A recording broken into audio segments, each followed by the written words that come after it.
સાવરકુંડલાના શિવ કથાકાર રાજુગીરી બાપુએ કથા દરમિયાન કરેલ વિવાદાસ્પદ નિવેદનનો મામલો. ઉના તાલુકાના સીમર ગામે શિવ કથા વ્યાસપીઠ પર કોળી ઠાકોર સમાજ બાબતે વિવાદાસ્પદ કરી હતી ટિપ્પણી. શિવ કથાકાર રાજુગીરી બાપુએ કોળી ઠાકોર સમાજની માફી માંગી હતી. વ્યાસપીઠ પરથી મારે કોઈ સમાજને ઠેસ પહોંચાડવાનો કોઈ ઈરાદો ન હતો. મારી આશ્રમ શાળામાં જ સમાજના બાળકો ભણે છે અને એ મારા બાળકો સમાન છે. કોઈ રોષ કે કોઈ જન્મના પાપ, મારા કર્મના કારણે ભૂલ થઈ છે. સમાજ આગળ ક્ષમા માંગુ છું. એક સાધુનો દીકરો કોઈ ઠાકોર સમાજની હૃદયથી ક્ષમા માંગુ છું.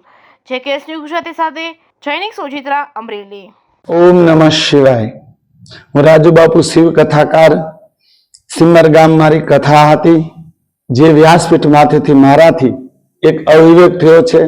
ઠાકોર કોળી સમાજ માટે મારા હૃદયમાંથી જે કડવાશ ભરા શબ્દો નીકળ્યા છે એ બદલ હું સમાજ આગળ ક્ષમા માંગુ છું.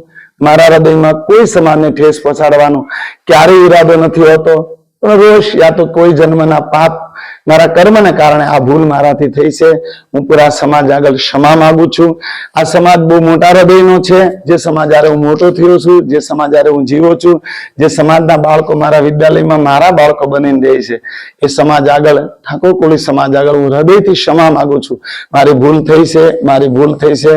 થૂક્યું ન ગણાય, પણ એક સાધુનો દીકરો જાણી, એક સાધુનો બાળક જાણી, નાદાન માણસ જાણી મને ક્ષમા આપે. પૂરા સમાજ આગળ હૃદયથી ક્ષમા પ્રાર્થના કરું.